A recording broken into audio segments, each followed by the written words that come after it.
Mr. Greenables, did you kill 40 million Jews?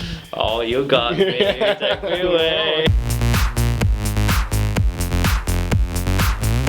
Hey everybody, welcome to the Mark and Cozy Show. Oh, we're so cozy and warm.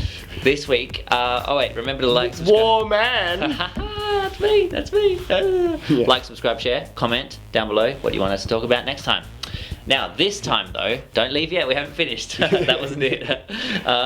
We're talking about cozy mysteries, aka amateur crime, fictional crime solvers, amateur crime solvers. Because I was obviously familiar with this type of series, but I'd never heard the term before. Yeah. But a lot of people would know it by example. Cozy mysteries. So cozy mysteries isn't particularly amateur crime solvers, but it is people who you wouldn't expect to solve a crime, or crimes that are solved by people who are in the crime force but like are not in that category or whatever. This episode, what I'd like to do, Mark, is I would like to put a challenge up for you. Ooh. Think of the most interesting amateur crime solver cozy mystery you can while we talk through these examples of television cozy mysteries. So do you want me to come up with a crime to investigate, or do you want me to come up with a job that someone does that's there? Yes. And if you can think of an interesting crime that would be like that's a bit of an analogy or a parallel, that would be an interesting thing, then let me know. But you have some time to think about that, because I'm going to talk to you about some popular cozy mysteries in the past. Yeah, you talk to me and I'm going to be in this like stasis, like contemplative state like this. Sure. So, Pie in the Sky is a show with Richard Griffiths. Do you know Richard Griffiths, Mark? No. I can't look it up because the internet's not working, but Richard Griffiths is a guy and he's got a big old grey beard. I think he's still alive, he's just got a grey beard already, and this was a while ago. It ran between 1994 and 1997, and this is the Mike and Chris Reads Wikipedia episode.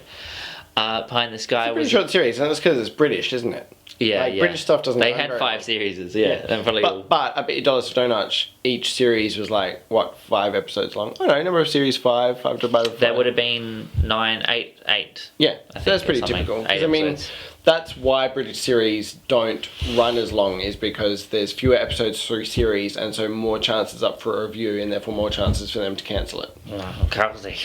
Who could think of a better cozy mystery than the British? Apart from the one that I'm coming up with now? Okay, yes. Yeah. No, that wasn't what I was getting at, but yeah, okay, I can pay that.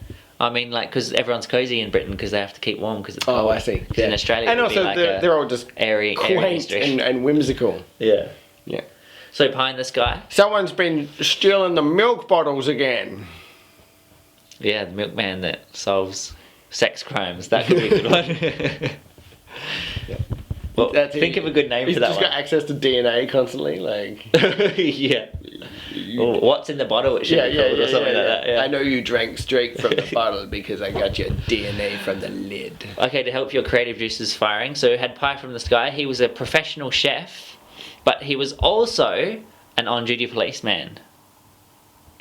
That sounds like two very. It says in brackets jobs. Munch against his will. So wow. Wait. Wonder why they got a chef. I wonder which one is against his will. Is he a cop that doesn't want to be a chef, or a chef? Yeah. Well, I wonder like how the series started. Whether he was just cooking something in his chefery, and then like someone comes in with a gun and is like, "Go back!" And then the police come in and they go, "Oh, did you see him?" And then they just keep coming back to the guy because he gave them information, even though they had nothing to do with him. I kept rocking up to this like place trying to do my chef training, and it turned out to be a police academy. Yeah, and I gave the police some food, and they keep coming back and asking me about crime. And they just handed me a badge.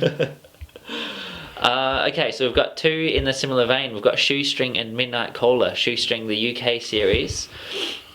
A private detective hosting a radio show solving crimes. That ran for 2 series and 10 episodes each. Midnight Caller, an American NBC television series. It was about a police detective that shot his partner by accident while chasing down some criminals. And he got hired by No, they don't just say he shot down. He accidentally shot his partner to death. Shot him to death. Accidentally. He accidentally shot him. He was like, "Oh no, it keeps going off. Keeps going off." He stabbed himself in the back. So you know he what stabbed happens? himself in the back. You know what happens to policemen who shoot their partner accidentally to death? They get hired to a radio show where they can solve crimes and be vigilantes against the law. So how's that idea coming along, Mark? Don't forget. It's good. I've got one. Okay, you want me to share one and then maybe... No. Why don't I just do it now and then you can even put it at the end if need to. Sure. And then I can get it out there and then between now and the end of the episode I can come up with another one. Okay, I'm ready. Okay. Throw it at me. Okay. The guy's a dog walker. Yeah. Or somehow or other dog sitter, or he works with dogs. Something to do. Dog wash guy. And then each episode he can use different dogs to help him solve the mysteries. So one episode he's got a bloodhound and he uses that to go sniffing out things. I get you. And then another time he's got like some adorable little Shih Tzu thing or something like that, or like a pedigree poodle, and he can use that to like, you know, get some cute factor, get some information on some like sweet babes or something like that. Sweet babes. Or then like a poodle and he gets it into this dog show and he's got to find out. And the runner of the dog show is like a mafia boss. Yeah, and they're corrupt. And he uses the poodle to like rip the dog, the mafia guy's arm. And it would be called Hair of the Dog. Oh, Hair of the dog that bit you. Yeah. All right. Well, you know, now we've put this public, you can't copyright that, so whoops. Hair of the dog. So it would be quite a short run. Creative It'd be a short run. How many dogs could you think of, really? You'd have an ice episode and you'd have one of those, what are they? The whiskey dogs or whatever. And they'd sniff out the person. He's gone for a ski trip and then, he's brought the dog with him. He's going to solve another crime. And you've got to guess what it is. Or something about, you have to like vibrate something at a certain frequency and you have to find just the right chihuahua. Oh, that would be a good one as well. It could be an opera singer that sung at a certain pitch. Yeah. And she was murdering people and admitting her crimes in a pitch that only dogs could hear. That would be an amazing episode. Do you have an idea? I'll need a minute. Do you have one to go off while I have another thing? Well, I was thinking about if Hair of the Dog that bit me or Hair of the Dog. Yep. Works so well because his job allows him to go out and seek out, under the guise of finding out information. I'm half listening and half thinking of what I'm going to say. But I was thinking about another one where maybe the crimes come to the protagonist. So what about if they're like a hotelier or something, or they run some sort of like a hotel or a motel, and then the crimes happen amongst the guests, and so they simultaneously have to investigate without stepping on guests' toes and trying to please people. Yeah. And then they can sort of play both ways of like... because they're still trying to get paid at the end. And I'm delivering this gentleman or his room service or something. Yeah. I'm going to do some snooping while I'm at it. And then I get caught snooping. Oh, no. And then that could be interesting because there's a vested interest in the man getting his money from their room hire or whatever you call it. But he wants to have them captured by the police, but he wants the money first. He'll be on the phone telling the police and say, don't come down until he's in reception and I've got the money, okay? Until the check's you did another murder. No! The blood is on my hang on. hands. Wait, don't come down. It's bounced, the card's bounced, don't come down. I think he's still got to pay even though he worked at the receptionist. I can see him being a kind of like Faulty Towers, but with crimes. Yeah. Cool. Alright, I've got one. Might be a bit similar to that one, but it's a guy who's he used to race motorcycles, right? And then he hurt his back. This is completely unrelated to the because I need to have some backstory. So he used to ride motorcycles. He was number 2 in the Australian motorcycle race championship. You know that one? Yeah. Then he hurt his back because he fell off, but he fell off because something, he doesn't know what, but something knocked him off. Oh, so he's got like an ongoing nemesis. Yeah, he's got a Moriarty. So now he owns a winery with his winnings that he'd had from previous ones. He owns a winery and he puts on functions for people, but he always makes sure he hands out leaflets to people who he used to race against that now own other companies. So he's like getting them on board, and then he's got it's like wine that's got the truth serum thing. But the waiters are like, they only put a little bit in, so the waiters always come up and like whisper in the ear and they go, did you throw the rock there, mate? His back. and then he'll go, no, and then he'll have to go to the next episode. But then also, it's really weird, actually, really weird. Okay, It sounds like a long series for a Hear me out. It's really weird. Okay, really weird. But like all the people he's investigating have actually committed other crimes. It's really weird, like it's really weird coincidence. Yeah. And so that's what allows him to get away with poisoning these people. Yeah, so he's like, so he rings the police and he's like, this guy just committed, because when the waiter's like, did you throw the stone at No, but I shot an old woman and run over in the car. Yeah. And then it's like, whoa, so he's really good at solving crimes, but he's also on a personal vendetta that sometimes might get in the way.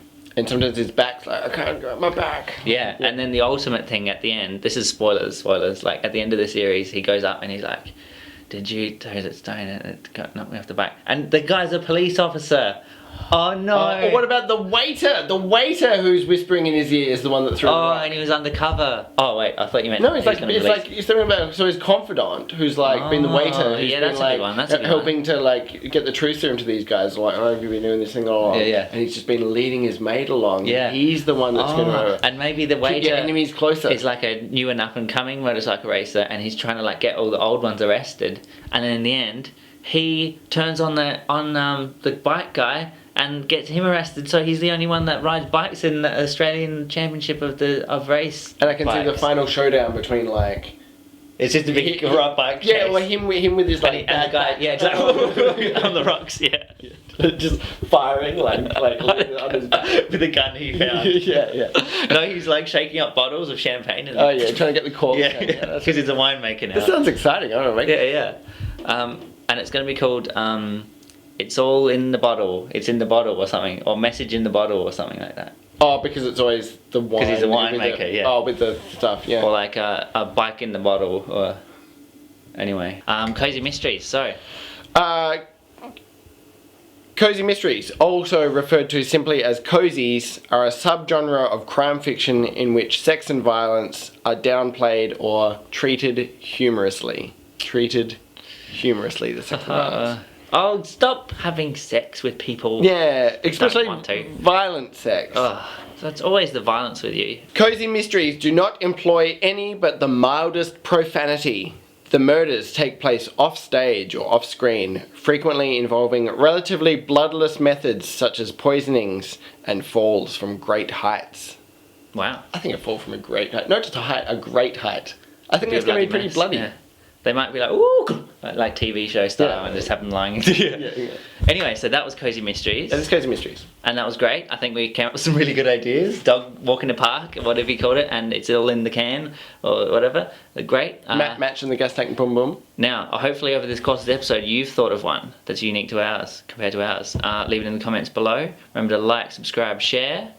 Mark and Chris show. We'll be back next week for more fun times. Or maybe you have a favourite cozy mystery that we don't know about that isn't British or American or...